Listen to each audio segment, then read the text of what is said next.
विज्ञान संचारकों के समूह के संयोजक भाई अनिल त्रिपाठी जी और श्रीमती होरा जी, भाई सौरभ त्रिपाठी जी, पीएन जायसवाल जी और उनके समूह के तमाम सहयोगियों, आज मुझे निर्देशित किया गया है कि मैं कुछ आपसे वार्ता करूं। इस वार्ता के क्रम में आज हम फेसबुक लाइव में और अजय प्रहार चैनल में एक साथ चल रहे हैं और इसकी रिकॉर्डिंग पूरी अजय प्रहार चैनल में भी दिखाई जाएगी, प्रदर्शित की जाएगी। विषय बड़ा विशद है। नवांकुर विज्ञान लेखक, उनके संदर्भ में कुछ वार्ता। दो तीन चीजें इस फील्ड में अगर आप कदम रखते हैं तो कुछ सेफगार्ड्स हैं जो लेना चाहिए। जैसे सबसे पहली चीज है कि हिंदुस्तान में अगर आप लेखन में कदम रख रहे हैं तो आपको कुछ साइड बिजनेस या कोई जॉब कर लेना चाहिए, क्योंकि हिंदुस्तान के अंदर लेखन से आए प्रतिष्ठित लोगों की, जिनके नाम बहुत प्रतिष्ठित हो गए हैं, उनको मिलती है। नवांकुर को संघर्ष करना पड़ता है, पहचान बनाना पड़ती है।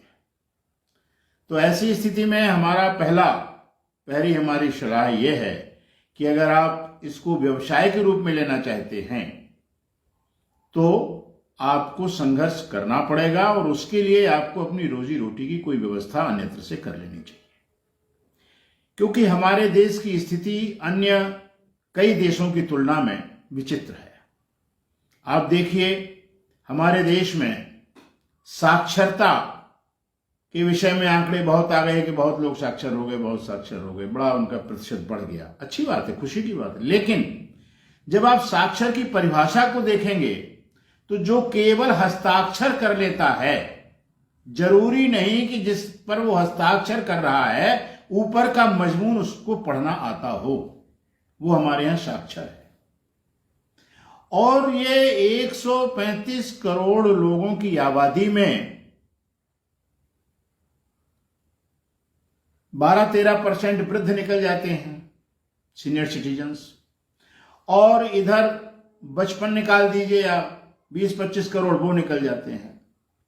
फिर डिफरेंट लैंग्वेजेज हैं, एक व्यक्ति सभी भाषाओं का ज्ञाता नहीं हो सकता है। और फिर जब आप लेखकों की बात करते हैं, लेखक बहुत हैं, प्रकाशन बहुत हो रहे हैं, लेकिन बिक्री बहुत कम है। बिक्री कुछ चंद प्रकाशकों की है, बहुत छोटे से चुनिंदा प्रकाशन हैं जिनकी बिक्री हो रही है। लेकिन ये जो बिंब हमने आपको दिया, उस बिंब का मतलब ये नहीं कि हम आपको हतोत्साहित कर रहे हैं। जब आप किसी रास्ते में आगे बढ़े तो उसमें कांटे मिलेंगे, पत्थर मिलेंगे, पठार मिलेगा, नदी मिलेंगे, नाला मिलेंगे, झरना मिलेंगे। इनका भी एक हमें अंदाज होना चाहिए। लेखन बहुत महत्वपूर्ण चीज है किसी भी देश के लिए। पुस्तकें दोस्त भी हैं, मार्गदर्शक भी हैं, संरक्षक भी हैं हर व्यक्ति के लिए।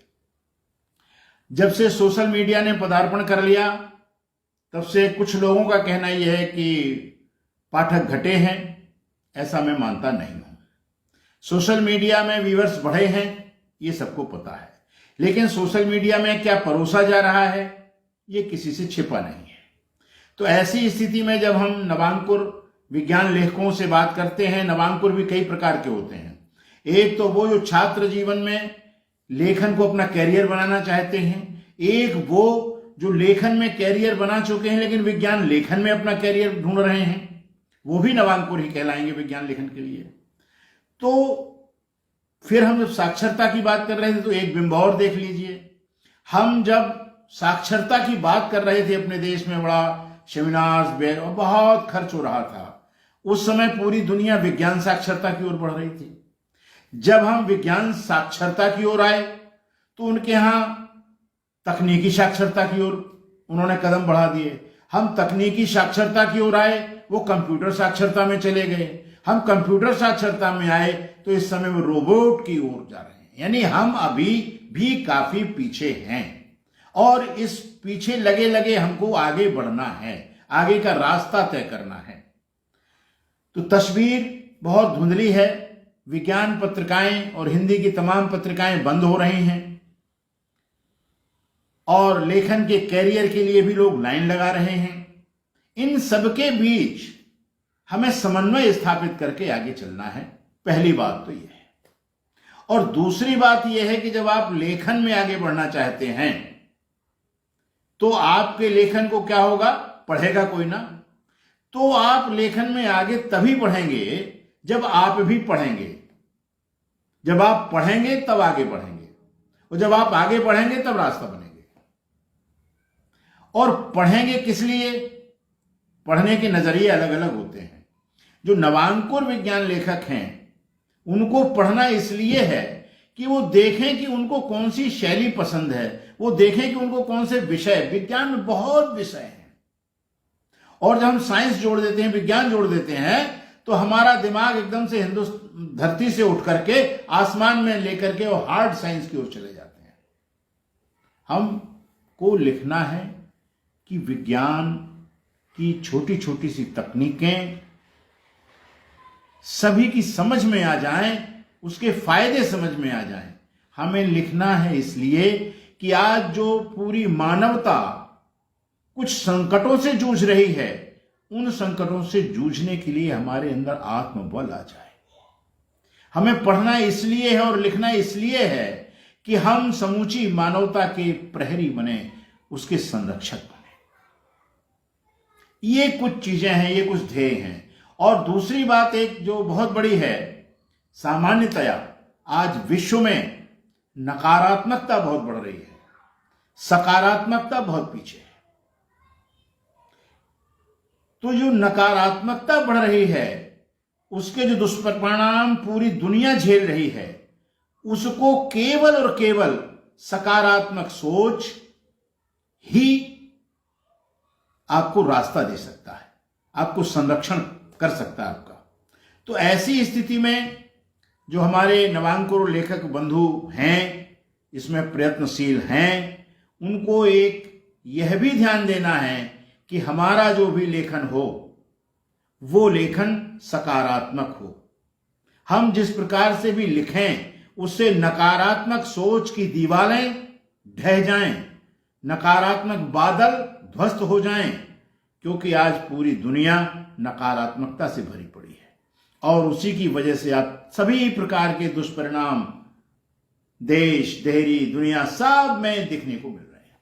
तो लेखन का यह भी एक बहुत बड़ी बात है।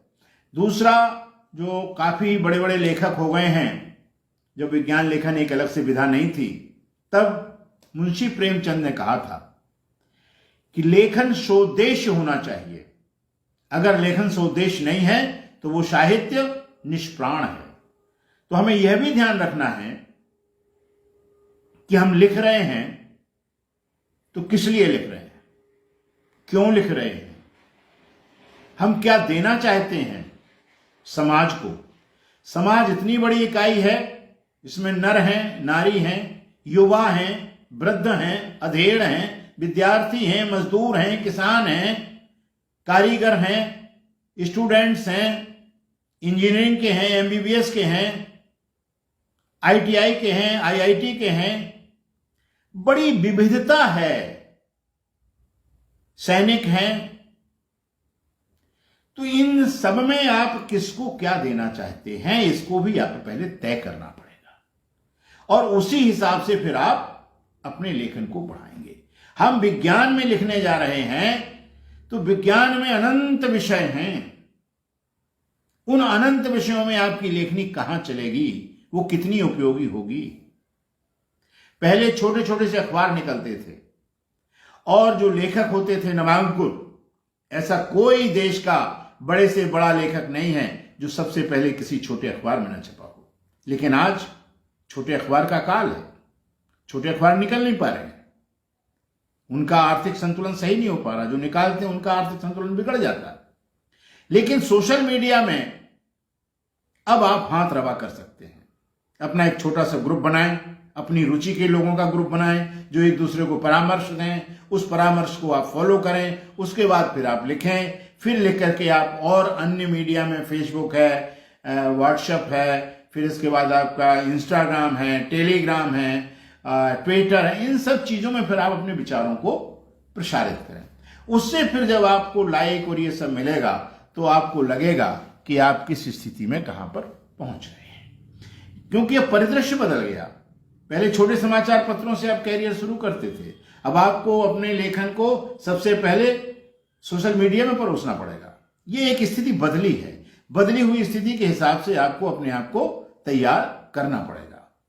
अब लेखन में जो टिप्स की बात आती है, सबसे पहले वो क्या है, कोई भी चीज आप लिखेंगे कोई भी विषय आप चुनेंगे और उसको जो आप लिखेंगे तो नए लोगों को क्या है कि शीर्षक पर ध्यान देना चाहिए। शीर्षक आकर्षक हो, छोटा हो और वो थोड़ा सा आपको उद्वेलित करने वाला हो ताकि पाठक उसको पढ़ ही ले। कई वर्कशॉप में विज्ञान संचारक के रूप में डीएसटी के साइंटिस्ट भाई मनोज पटेरिया जी ने शीर्षकों के विषय में बहुत विशद व्याख्यान दिए थे और उन्होंने वर्कशॉप में जो लोग आए उनको बताया कि भाई शीर्षक बहुत अच्छा होना चाहिए, और उन्होंने एक शीर्षक के उदाहरण भी दिए। जैसे सूर्य ग्रहण के लिए उन्होंने सबसे एक्सरसाइज कराई कि सूर्य ग्रहण का शीर्षक क्या होना चाहिए, लोगों ने बताया। फिर उन्होंने बताया कि सूरज आज छुट्टी पर, बहुत अच्छा लगा। तो कहने का तात्पर्य है कि शीर्षक ऐसा हो कि वो तत्काल पढ़ने के लिए लोग उसको उद्यत हो जाए, और छोटा हो, क्योंकि शीर्षक आपकी रचना की एक वानगी देता है कि इसके भीतर क्या है, और उत्सुकता बढ़ाने वाला होना चाहिए कि ताकि वो पढ़ने को मजबूर हो जाए। लेकिन अब क्या है, समाचार पत्र का लेखन अलग किस्म का है, पत्रिकाओं का लेखन अलग किस्म का है, किताबों का लेखन अलग किस्म का है ना।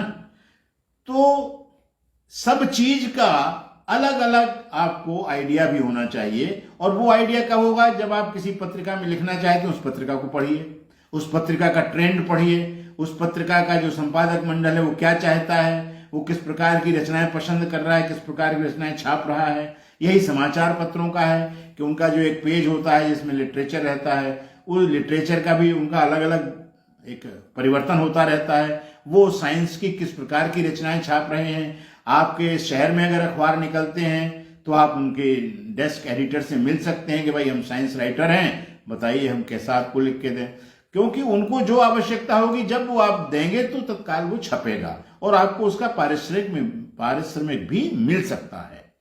बहुत से अखबार पारिश्रमिक देते हैं, बहुत से अखबार नहीं देते हैं। शुरुआत में आपको छपना है तो बिना पारिश्रमिक के भी छपने का प्रयास कीजिए, है ना। तो और लेखन में विधाएं बहुत सी हैं, एक दिन में सभी विधाओं का व्याख्यान नहीं दिया जा सकता है।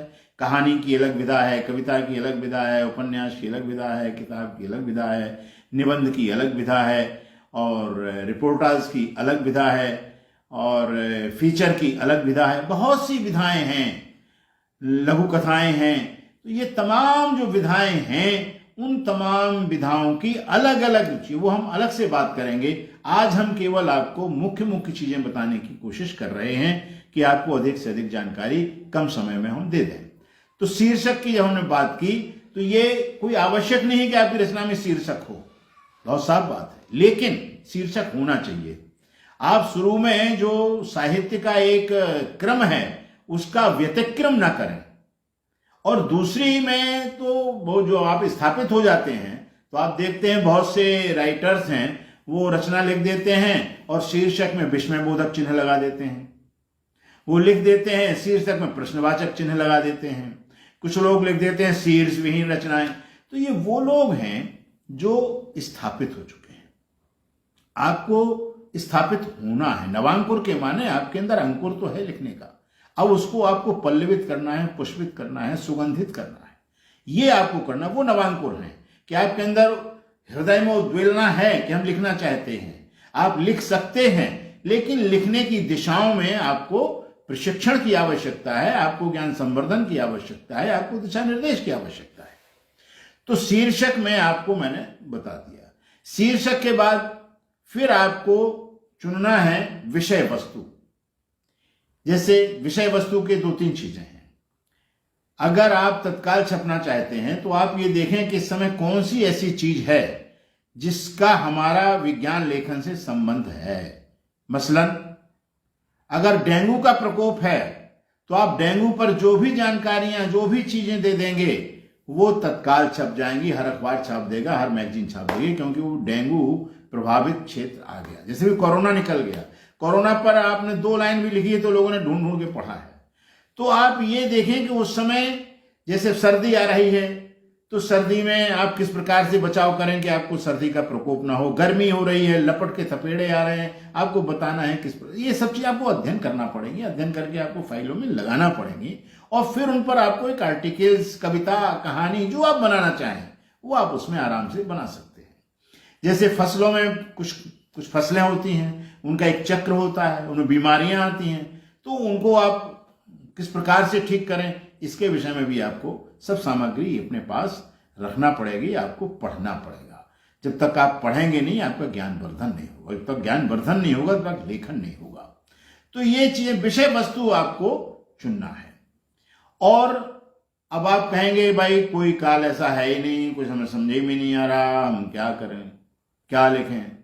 कभी कभी ये स्थितियां बनती हैं। उसके लिए बड़ी सीधी सी बात है, पूरे वर्ष भर बड़े दिवस होते हैं, उनका आप कैलेंडर इकट्ठा कर लीजिए, और उन दिवसों में जो साइंस से रिलेटेड दिवस हों, एड्स डे है, कैंसर डे है, डायबिटीज डे है, स्वास्थ्य दिवस है ना, बहुत से दिवस हैं। उन सब में आप साइंटिफिक जो भी सब्जेक्ट्स हैं, जो भी डेज हैं, जो भी इवेंट्स हैं, उनको आप रेखांकित करके डायरी बना लीजिए।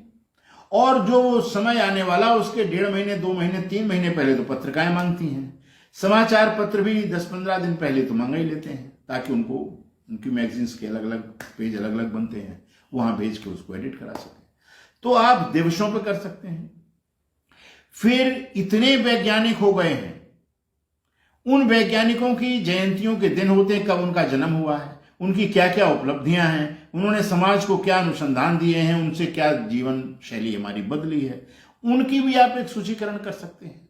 और उस सूचीकरण के आधार पर उन पर आप अपना एक सामग्री पहले से ही तैयार करके रख सकते हैं उन दिनों के लिए जब आपके पास कोई विषय ना हो।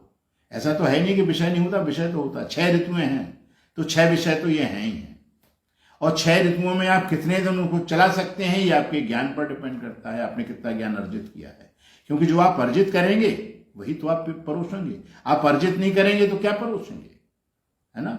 फिर मानव स्वास्थ्य को लेकर के इतना काम हो रहा है, इतना काम हो चुका है, और वो आप वैदिक काल से हो रहा है। मानव स्वास्थ्य में आप देखिए, आंखें अलग हैं, कान अलग है, नाक अलग है, मुंह अलग है, हृदय अलग है, हाथ है, पैर है, हड्डी टूटना है, और दुनिया भर की बीमारियां हैं। उन सब से बचने के क्या तरीके हैं, क्या उपाय हैं, घरेलू उपचार क्या हैं, स्वास्थ्य के विषय में अन्य उपचार क्या हैं, तो खून की संरचना है, खून को कैसे आप ठीक रखेंगे। बहुत विषय सामग्री की कमी है नहीं, बशर्ते आपका माइंड थोड़ा सा फर्टाइल हो और थोड़ा सा उसको उकेरा जाए।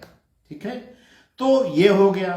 तो आपके पास स्वास्थ्य दिवस को लेकर के साइंस के तमाम दिन होते हैं। साइंस डे एक दिन होता है, साइंस डे भी होता है, टेक्नोलॉजिकल डे भी है, बहुत से हैं। इन सब का आप सर्च कर लीजिए, आपको सब मिल जाएगा, है ना। और उन सब पर आप सामग्री धीरे धीरे बनाना शुरू करें, और सामग्री में परिवर्तन जरूर करते चलें। जितना ही परिवर्तन आप कर लेंगे उतना ही आप समृद्ध होते चले जाएंगे। जितनी सामग्री आपके पास इकट्ठी हो जाएगी, डाटा, आज के डाटा का युग है, आप सब चीज पे डाटा रख सकते हैं। जनसंख्या एक बहुत बड़ा विषय है। जनसंख्या से जब बढ़ती है जनसंख्या, किस प्रकार की बीमारियां होती हैं, स्वच्छता किस प्रकार से प्रभावित होती है, वगैरह वगैरह, बहुत चीजें, मतलब कमी नहीं है, लेकिन हम इन सब चीजों को देखने के आदी नहीं हैं और हम बैठ जाते हैं, हमारे पास कोई विषय नहीं है। विषयों की कमी नहीं है, आप थोड़ा निगाह फैलाएं, थोड़ा अपने दिमाग को कसरत दें, तो ये विषय वस्तु है। इस विषय वस्तु में इन्हीं सब चीजों को लेकर अब फिर आपको उस विषय वस्तु को आप अगर संवाद के माध्यम से परोसेंगे, तो लोग बातचीत कर रहे हैं, वो बहुत अच्छा कथोपकथन जिसे बोलते हैं, वो भी उसमें होना चाहिए। भाषा और शैली जब आप निरंतर पढ़ेंगे तो आपको भाषा और शैली का ज्ञान हो जाएगा कि हमको कैसी भाषा प्रयोग करना है। आपकी पूर्वांचली भाषा है, उधर बुंदेली भाषा है, लेकिन बीच में एक खड़ी बोली भी है जो सब जगह सर्वग्राह्य है, तो आप खड़ी बोली में लाइए। स्थानीय पत्रिकाएं हैं, अगर आपकी भोजपुरी पत्रिका है, बुंदेली पत्रिका है, अवधी उसमें फिर उसी लैंग्वेज में आपको लिखना पड़ेगा। ये भी एक स्थिति है। इंटरनेशनल मैगजीन्स बहुत हैं जो हिंदुस्तान की हिंदी को प्रमोट कर रही हैं, उनको भी आप सर्च आउट कर लिए, उनको आप पढ़िए कि वो क्या क्या किस प्रकार की, ये आपको ट्रेंड देखना बहुत जरूरी है कि कौन सी पत्रिका किस प्रकार की सामग्री छाप रही है, और आप में वो टैलेंट डेवलप करने की स्थिति होनी चाहिए कि आप उसी भाषा में उसको लिखने का प्रयास करना शुरू कर दें। उनकी मनोवांछित सामग्री जो वो चाहते हैं उसको आप उतने ढंग से अगर देंगे तो ये आपके लिए भी बेनिफिशियरी है। तो आपका ये हो गया, भाषा शैली हो गई, कथोपकथन हो गया, शीर्षक हो गया, और फिर आपका उद्देश्य कि आप किस उद्देश्य से लिख रहे हैं। अब आप कहेंगे हम तो पैसा कमाने को लिख रहे हैं, बहुत अच्छी बात है, पैसा कमाने को लिख रहे हैं तो जो सबसे अच्छा शिल्पवान होगा उसको पैसा मिलेगा, और जो शिल्पवान नहीं होगा उनकी रचना कूड़ेदान में भी जा सकती हैं, और कभी कभी कूड़ेदान में जाने वाली रचना बहुत अच्छी छपती है। बड़े सब प्रकार के उदाहरण हैं। जब आप आगे बढ़ेंगे, इसमें कदम रखेंगे, आपको बहुत से उदाहरण मिलेंगे, क्योंकि कई अखबारों में क्या होता है कि जो कूड़ेदान में रचना डाली जाती है उनके चीफ एडिटर जाके कूड़ेदान को निकाल लेते हैं, उसको पढ़ते हैं, फिर उसमें से छांट के निकाल के कर देते हैं। तो उधर लोगों को सामग्री की आवश्यकता है, इधर आपको सामग्री बनाने की तरीके आने की आवश्यकता है। दोनों का जब संयोजन हो जाता है तब मणिकांचन योग अपने आप बन जाता है। मणिकांचन योग आपका बनेगा लेखन का, बशर्ते आप अपने अंदर क्षमता पैदा करें। क्षमता कैसे आएगी? क्षमता आएगी कि आप ज्ञान देने जा रहे हैं तो आपको ज्ञानवान बनना पड़ेगा।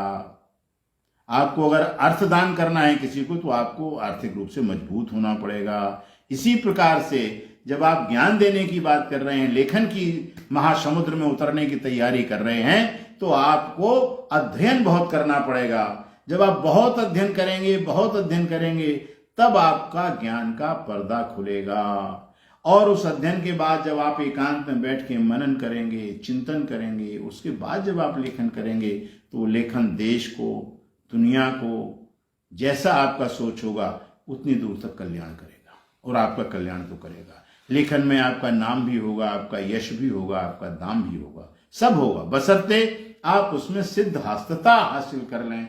और सिद्ध हस्तता कब हासिल करेंगे? जब आप निरंतर अध्ययन करते रहेंगे, निरंतर अध्ययन करते रहेंगे। आपके पास गर्भवती महिलाओं को कैसी शिक्षा देना है, क्या क्या सावधानियां बरना, ये बहुत बड़ा विषय है। छोटे छोटे नवजात शिशुओं को कैसे पालन पोषण करना है, किसी की मां मर जाती है, उसको पीला दूध भी नहीं मिलता तो उसमें क्या करना है, बहुत है। पशुपालन को देखिए, विषय विषय है। पशुपालन में चाहिए, शिशुपालन में जाइए, गर्भावस्था व्यवस्था में जाइए, दाम्पत्य जीवन की स्थितियों में जाइए, हर क्षेत्र में विज्ञान है। आपको केवल संयोजन करके उसको सुंदर ढंग से परोसने की कला आनी चाहिए। और उसको सबसे पहले, लघु समाचार पत्रों का अकाल और अभाव हो गया है, आप 10, 20, 25 लोग मिलकर के छोटी छोटी मैगजीन निकाल सकते हैं और उनमें बैठ के गोष्ठी आपस में करें, और फिर एक दूसरे की रचनाओं को पढ़ें और उन रचनाओं की समीक्षा करें। तब आपको 10 लोगों के विचार मिलेंगे कि हमारी रचना में क्या कमी है। और रचना में कोई कमी निकाले तो फिर गुस्सा नहीं होना चाहिए, उसको बहुत ढंग से मुस्कुराते हुए आत्मसात करना चाहिए, और उसके बाद आपको उसमें सुधार कर लेने चाहिए। ये सब चीजें जब आप एक साथ करेंगे तब आप जाकर के नवांकुर रचनाकारों के शीर्ष पर पहुंच जाएंगे, और निरंतर आपका जब संघर्ष होता चलता चला जाएगा तब आप कालांतर में शीर्षस्थ स्थिति में भी आ सकते हैं। ये कोई बहुत बड़ी बात नहीं है।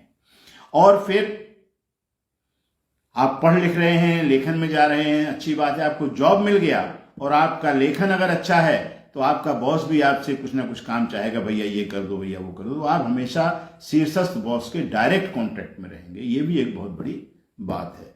दूसरा, अगर आपका लेखन बहुत अच्छा है और फिर आपने कोई प्रशिक्षण ले लिया, सर्टिफिकेट डिग्री ले लिया आपने जर्नलिज्म में, तो जर्नलिज्म की डिग्री और आपका व्यवहारिक ज्ञान दोनों मिलेगा, तो आपको पत्रकारिता के क्षेत्र में, प्रकाशन के क्षेत्र में बहुत अवसर हैं जिसमें आपको रोजगार मिल सकता है। आप अच्छे घर के लोग हैं, आपके पास पूंजी की कमी नहीं है, आप स्वयं एक छोटा सा प्रकाशन चला सकते हैं और जिसमें छोटे छोटे छात्रों की इन सबके आप छापें, कुछ लेख की प्रतियोगिताएं आप ऑर्गेनाइज कर सकते हैं, निबंध प्रतियोगिता ऑर्गेनाइज कर सकते हैं, उसमें आपको बहुत सारी सामग्री आ जाएगी, उन सब सामग्रियों को मिला के अपनी एक सामग्री बना सकते हैं। इस प्रकार बहुत सी स्थितियां इस क्षेत्र में हैं, बहुत व्यापक ये क्षेत्र है और बड़ा खुला हुआ आसमान है, बशर्ते कि आपके पास धैर्य हो, लगन हो, ज्ञान हो। ये सब चीजें अगर आपके पास हैं तो आप इसमें तरक्की कर सकते हैं। आज बस इतना ही। आगे फिर जब कभी मिलेंगे, इस विषय को आगे बढ़ाने की आवश्यकता होगी तो हम वो भी करेंगे। आपने धैर्यपूर्वक सुना, इस सब के लिए आपको धन्यवाद।